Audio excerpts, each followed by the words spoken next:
Hey, good morning, everyone. So what am I working on now? Well, I have that 2000 Honda Accord. I'm making a video on a 99 Honda Accord. And then I have a 95 Honda Accord that's here also. But anyway, this 2000 Honda Accord, customer's complaint is water's dripping on them when it's raining. Okay. What could cause that? Water to be dripping on you? Well, a number of things. You could have a door seal that's no good. You could have a windshield that's leaking in the top corner or something like that. But most likely, almost every time I've ever seen that, it's this thing, sunroof. But it's not actually the sunroof itself. It's the drains for the sunroof. A lot of people don't realize this. A sunroof, a factory sunroof, has 4 drains, one in each corner.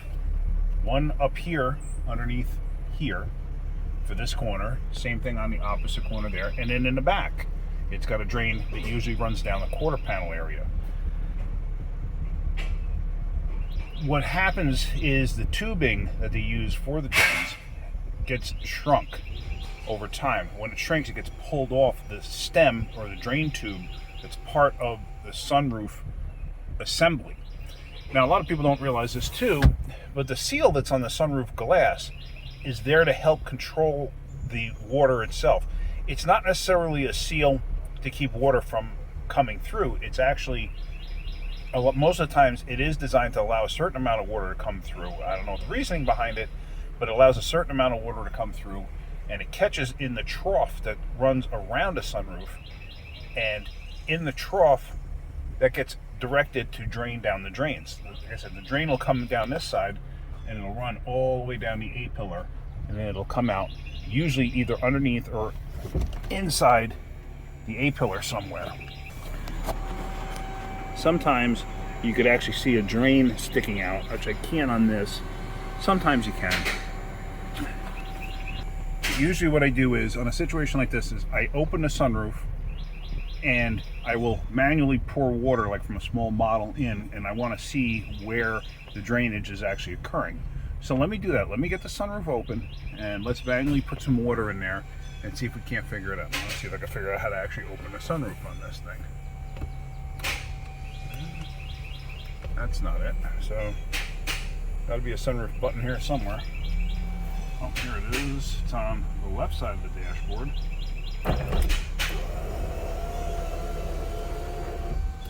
Alright, let's look from the outside, see what we got. Because a lot of times too, dirt. If you got a dirt buildup in there, leaves, junk like that, it'll overflow the trough and then drip in too. So you got to check all of that. So, let's come to the outside. And if you look on that side, you can actually see the drain there.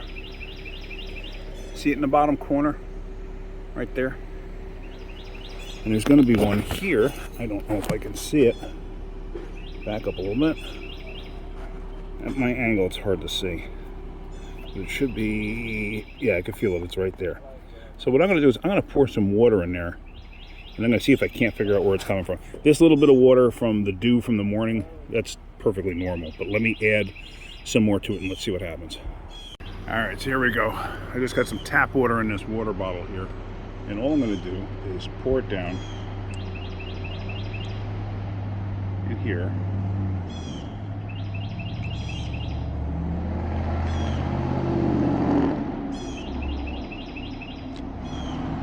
And I'll be honest with you, it seems to be awfully slow draining, if at all. Yeah, that might be plugged up. It's going down slowly. But that's like very, very wickedly slow. Let me go to the other side. I want to see what that one does. Can I even see anything here? It's possible. I don't see anything. Usually you would see it coming out. All I see is from the dew dripping off.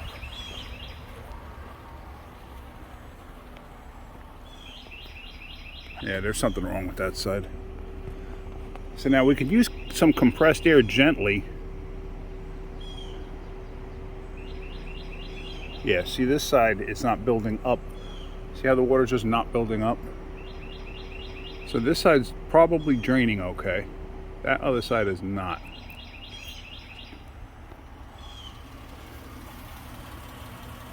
should start to see it coming out of here at some point. I see dripping on the inside, so it probably comes down in the cowl and comes down in there somewhere. But here you see, actually, this floor is completely stained up. The plot thickens a little bit. He said the driver's side. This looks like passenger side is all stained up from something. And if you look, the seat bracket's got some rust on it. All right, plot thickens. Let's contact the customer and find out exactly, have them tell me again what's going on. So we left a message with the customer, haven't heard back yet. However, see that? That's water coming in. So the drain on this side is disconnected somewhere. So now I got to figure out, it could be disconnected all the way up here and running down the A-pillar and down inside there. So, but the other side's definitely plugged up because I got no water coming in on the other side and the water's not draining. Yep, plot thickens. Okay, we're going to start taking stuff apart. Easiest thing to do is detrim up here. I'm going to start up here, start at the highest point first. So I want to get the A-pillar molding off. Easiest way to do that is you pull the A-pillar, the door seal off first, which I might have to get some tools for.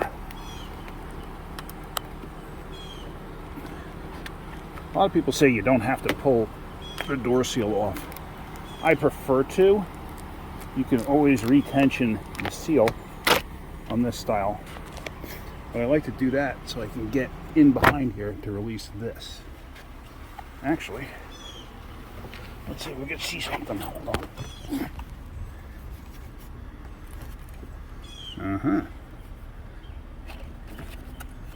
So the drain actually runs inside the A-pillar on this.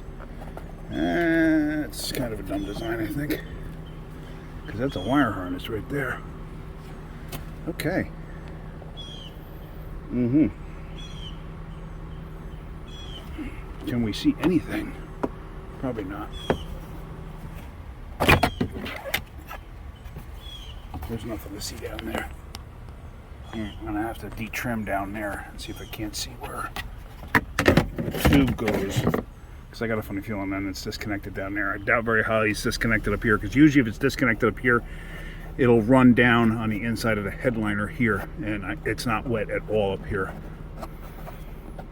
So I'm going to say that up here is probably okay. Let's pull that apart down there and see what we got. I did a little investigative work here, and it looks like somebody's already had this thing apart, trying to get to this hose on this side, and I know where it is. And let's see if we can actually see it. Let me turn my light on. If you look inside here, can you even see this? Okay, there. You see that thing right there? That like round whatever? That's the female receiver for the hose tube itself. But now, look at where that's located. Okay, now you got a good idea of that. All right. And it's all the way up inside there. So how in the world am I going to get to that?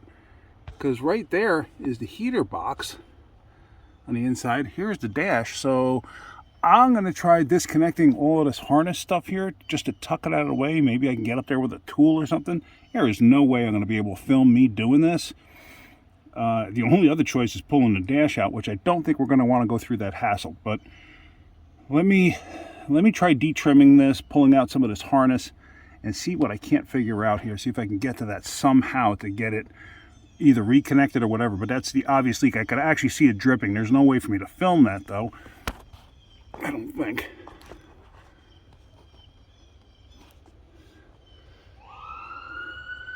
If you look, yeah, you can't see it.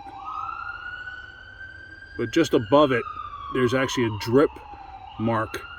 You can actually, there's actually a drip coming down. You can just see it. If you look where that label is, where that barcode is, just underneath the edge of it, there's actually a drip just hanging there. So, all right. Let me see what I can figure out here and try to do. So with all the wiring disconnected here, oops, hold on. Turned my headlight on by mistake. And it disconnected here and pulled out of the way. If you look up there, you can actually see the tube. You can see it sticking down there. That's the tube. And there's the receiver, that big open hole there. So what happens is the tube itself shrank over time and it pulled out of the other end. So the question is, how in the world do you get in there? I can't even get my hand up in there. How do you get in there to do that, to hook that back in place? The problem is it won't just go back in place because the tube is too short now. So the tube, Honda had the brain surgeon idea of running the tube inside the A-pillar. So if you come up here, that's it right there, and it tucks into the actual A-pillar. See that? So the problem is, though, is it shrank. So now it's shorter than it originally was. So what I'm thinking of doing is unhooking it from the top portion here, because I can get to the top a heck of a lot easier than I can get to the bottom. Get the bottom hooked up and then try to figure out something for up top here. I mean, this is a poor design, a real poor design. But then again, it did last 23 years. Well, actually not 23, but it's been like this for a while apparently. So let me disconnect this from up top there.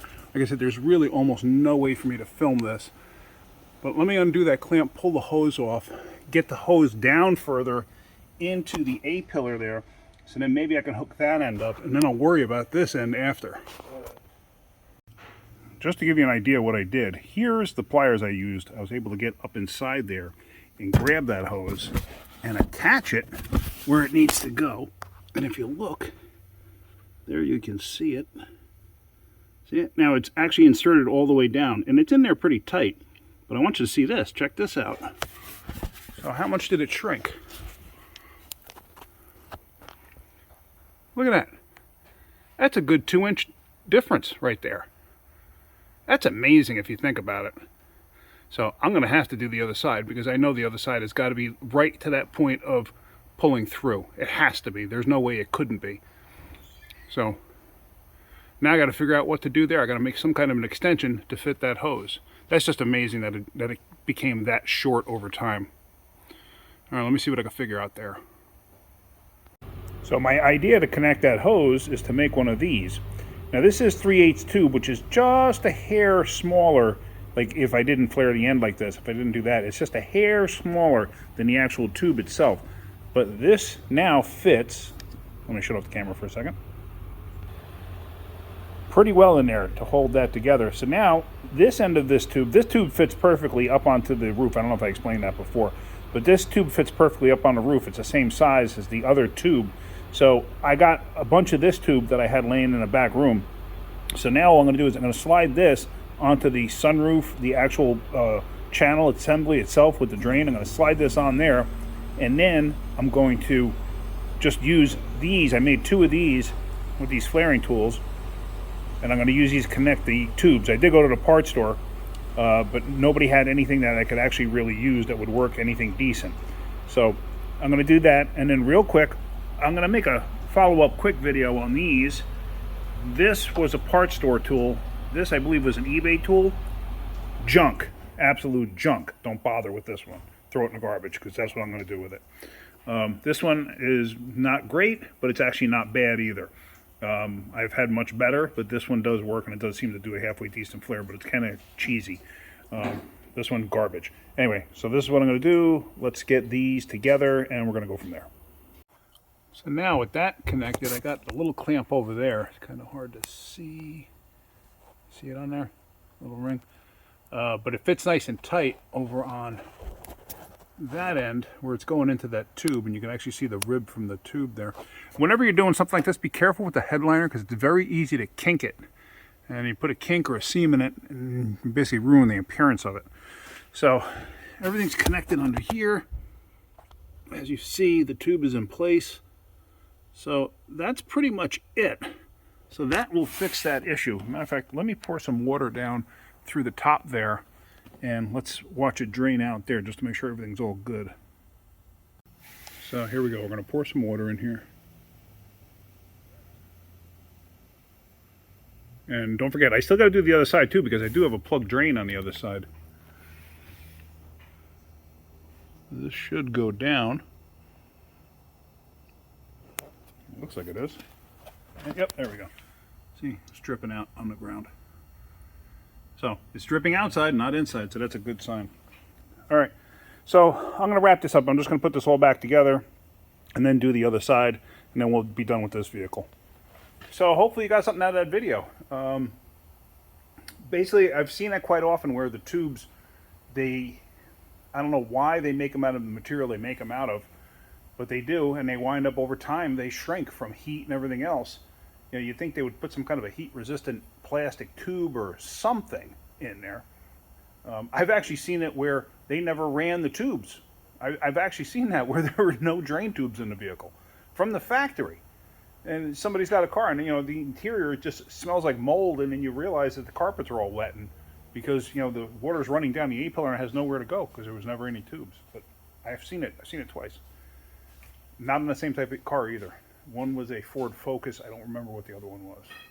But anyway, yeah. So that's pretty much it. So hopefully you got something out of that video. If you did, hit that like button. If you could, please subscribe. All right, guys, have a great day. Keep renting. Both sides fixed.